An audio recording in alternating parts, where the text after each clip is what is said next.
In 1969, 5 young men walked into a rehearsal room in London with nothing but ambition and noise. No record deal, no manager, no plan, just a sound that didn't fit anywhere. Too heavy for pop radio, too melodic for pure metal, too ambitious for anyone who didn't want to listen closely.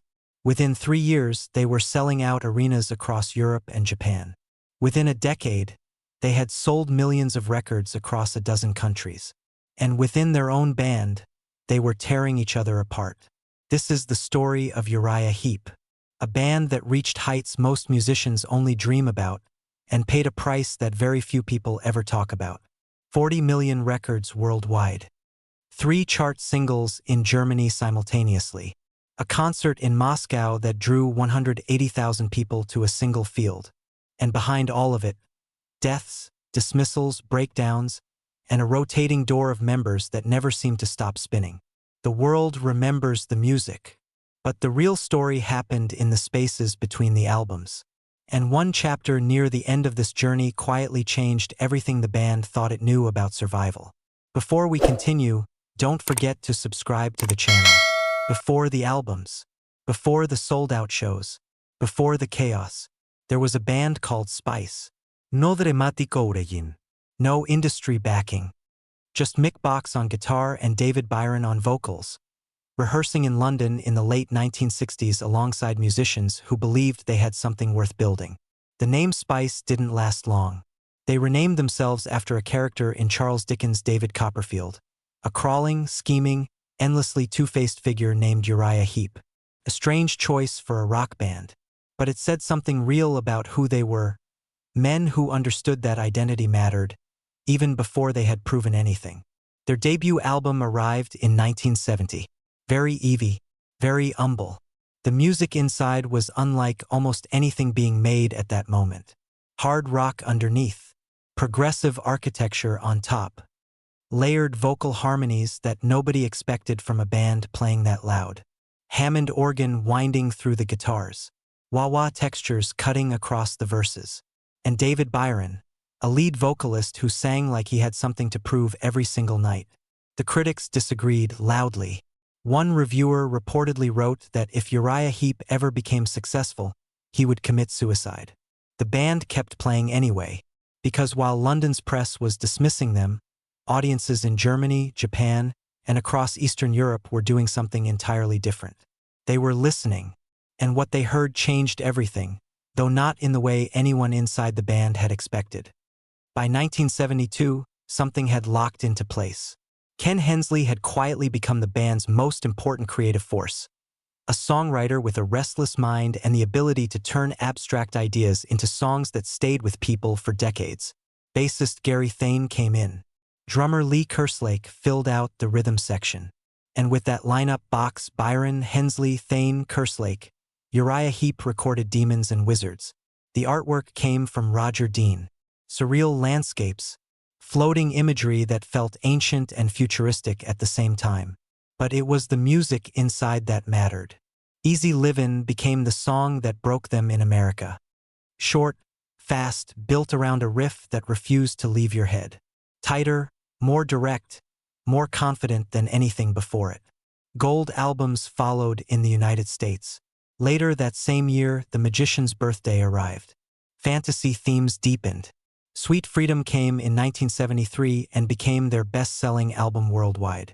In Germany, Lady in Black became a cultural moment of its own.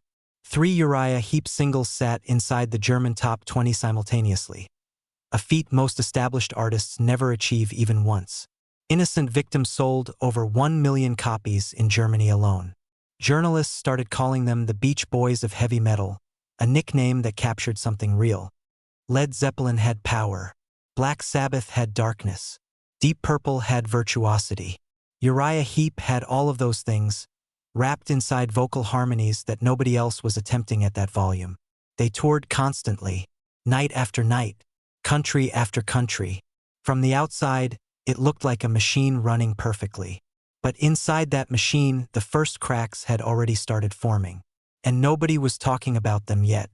Success has a particular way of exposing what was already broken. The mid-1970s did not arrive as a continuation of everything Uriah Heep had built. They arrived as a slow, grinding pressure that pushed every fault line in the band to its limit. David Byron was the face of it all, the voice audiences came to see every night. But offstage, Byron was fighting something that no amount of record sales could fix.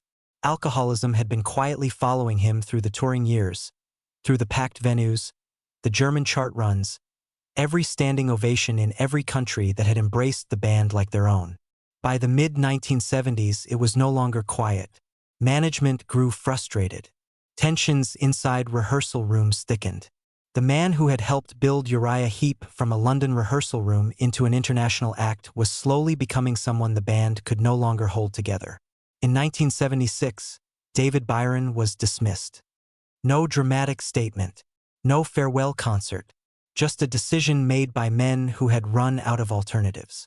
Around the same time, the band lost someone else in a far darker way. Gary Thane died in 1975 from a heroin overdose. He was 27 years old. John Wetton replaced him on bass. John Lawton followed Byron as vocalist in 1976. A different energy, a more commercial sound. Some fans followed. Others felt the version of Uriah Heep they had known had quietly left the room. The departures kept coming. Tensions between Ken Hensley and John Lawton. Lee Kerslake walking out after management disputes. Trevor Bolder departing during the same stretched and chaotic period. In 1980, Ken Hensley left entirely, frustrated with the direction, frustrated with what the band had become. By 1981, Mick Box looked around at the band he had helped form more than a decade earlier. He was effectively the only one left. The band had not collapsed, but it had been hollowed out from the inside, piece by piece, name by name, until what remained was a foundation with almost nothing built on top of it. Most bands would have stopped there. Uriah Heep did not stop, and what came next surprised everyone, including the people who had already written them off. There is a particular kind of stubbornness that looks like foolishness from the outside. Mick Box had every reason to walk away. The classic lineup was gone. The critical goodwill had evaporated. The commercial momentum that had carried them through Europe and Japan had slowed to something unrecognizable. And yet Box stayed. Not out of desperation. Not out of ego. Because somewhere inside the noise and the departures and the endless restructuring, he still believed the band had something left to give. In 1982, Uriah Heep released Abominog. A different album. Harder, shaped by the new wave of British heavy metal sweeping the UK at the time. Tighter. More aggressive, less interested in the progressive flourishes that had defined the earlier work. Peter Golby stepped in as vocalist. Lee Kerslake returned behind the drum kit. And something unexpected happened. The album entered the US Top 40. Not because of nostalgia. Not because of history. Because the music itself had earned it. A version of Uriah Heep that had adapted without abandoning what made them recognizable. Head first followed in 1983. Equator arrived in 1985 and closed that chapter. Then came two additions that would quietly define the next 4 decades.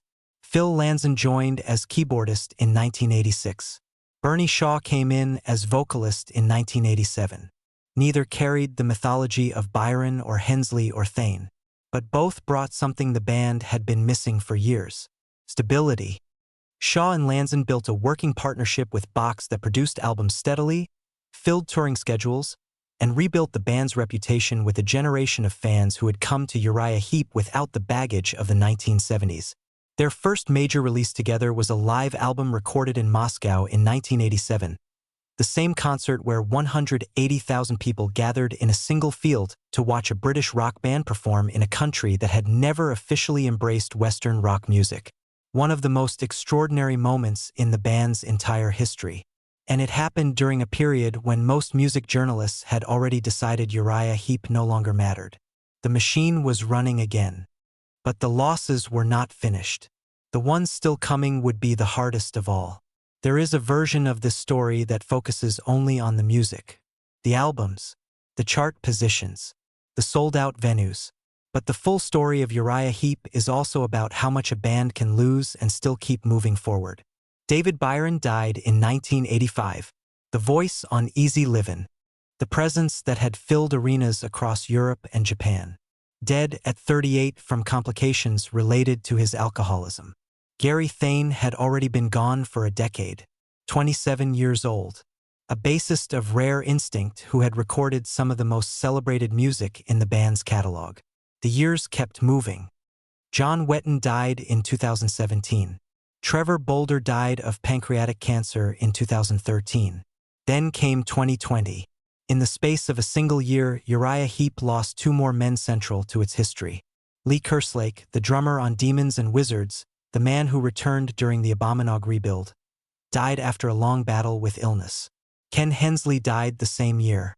The songwriter whose musical instincts had shaped the classic era more than almost anyone else. The man whose departure in 1980 had felt, to many fans, like the end of something that could never be fully replaced. Gone. Mick Box had now outlasted nearly everyone. Not because his path had been easier, but because he had simply kept going through every lineup change, every loss that would have justified stopping. He became the last surviving founding member of a band built from 5 people in a London rehearsal room. The weight of that, watching so many people who had shared that stage disappear one by one, was something no interview ever fully captured. But Box did not stop. He had never stopped. Most bands from 1969 are either gone or performing in theaters half the size of the ones they once filled. Uriah Heep is still on the road. Not as a nostalgia act running through old set lists for audiences chasing memories, but as a functioning band with recent albums and a global touring schedule that would exhaust musicians half their age. Mick Box is 77 years old and still playing guitar every night with the same intensity that carried him through 5 decades of lineups and losses. Bernie Shaw has been vocalist since 1987. Nearly 4 decades. Longer than David Byron held the role. Longer than any other singer in the band's history. Phil Lanzon still behind the keyboards, the same position since 1986, the same partnership with Box that has produced album after album through years when most contemporaries had already surrendered. In 2023, Uriah Heep released Chaos and Color. Not an album made for old fans looking backward. An album made by a band that still believed it had something to say, recorded with the same seriousness that had defined the classic era, delivered by men who had earned the right to keep making music on their own terms. Then, in 2025, something both inevitable and strangely emotional happened. Uriah Heep announced a farewell tour. 56 years after forming in London. 40 million records sold. A career that had survived things that would have ended almost any other band multiple times over. But even the farewell came with a qualification entirely in character for Uriah Heep. They stated they still planned to make albums. Even now. Even after announcing the end of touring. Even after everything. Because for Mick Box, walking away from the music was never really an option. Not in 1981 when the classic lineup had disintegrated around him, not through the years of loss, and not now. 40 million records. 25 studio albums. 180,000 people in a Moscow field. And behind all of it, one guitarist from London who simply refused to let the band become a memory before it was finished. That is not a story about rock and roll success. That is a story about what it costs to build something and choose, every single day, to keep building it, even when the ground keeps shifting beneath you. Uriah Heep never had the clean arc that history books tend to prefer. What they had was messier, more human, more honest, and somehow, that made it last longer than almost anyone could have predicted. If stories like this are what you come here for, you already know what to do. Hit subscribe and check out the next video, because the next story might be even more unbelievable than this one.